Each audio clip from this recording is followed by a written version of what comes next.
పేరు గొప్ప ఊరు దిబ్బ అన్నట్టు తయారైంది ఆ స్టేడియం పరిస్థితి. పాలకుల నిర్లక్ష్యం, అధికారుల అలసత్వం కలగలిసి 10 ఏళ్లుగా నిర్మాణ పనులు కొనసాగుతూనే ఉన్నాయి. మరి ఆ స్టేడియం నిర్మాణం ఎప్పటికి పూర్తవుతుంది?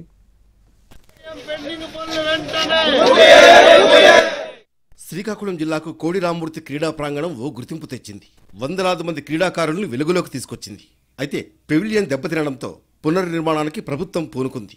క్రీడాకారులకు అవసరమైన అన్ని సదుపాయాలతో భవన నిర్మాణానికి 2017లో అప్పటి టీడీపీ ప్రభుత్వం శ్రీకారం చుట్టింది.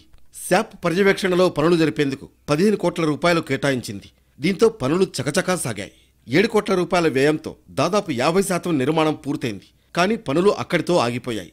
10 ఏళ్లుగా స్టేడియం నిర్మాణం పూర్తి కావడం లేదు. తమ పాలనలో చివరి ఏడాది స్టేడియం నిర్మాణానికి 12 కోట్ల రూపాయలు మంజూరు చేసింది. నిర్మాణ పనుల బాధ్యతను ఆర్ఎన్బికి అప్పగించింది. కానీ ఎన్నికల హడావుడి ప్రారంభం కావడంతో స్టేడియం పనులు ముందుకు సాగలేదు. కూటమి ప్రభుత్వం ఏర్పాటయ్యాక నిర్మాణ పనులు ప్రారంభమయ్యాయి. మొదటి అంతస్తు ప్లాస్టింగ్ పూర్తయింది.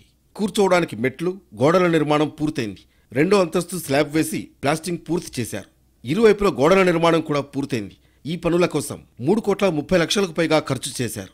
క్రీడా సామాగ్రిని భద్రపరిచే గదుల నిర్మాణం జరగాల్సి ఉంది. అలాగే మైదానం చుట్టూ రక్షణ గోడ నిర్మించాలి.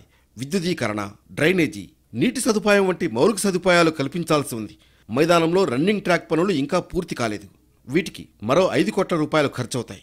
కోడి రామ్మూర్తి స్టేడియంలో శిక్షణ పొందిన అనేక మంది క్రీడాకారులు అథ్లెటిక్స్, వెయిట్ లిఫ్టింగ్ వంటి క్రీడల్లో జాతీయ స్థాయిలో ప్రతిభ కనబరిచారు. Badminton, squash, table tennis, boxing, కత్తిసాము, కబడ్డీ, వాలీబాల్, ఫుట్బాల్, హ్యాండ్బాల్ వంటి ఆటలలో తమ ప్రతిభను చాటారు.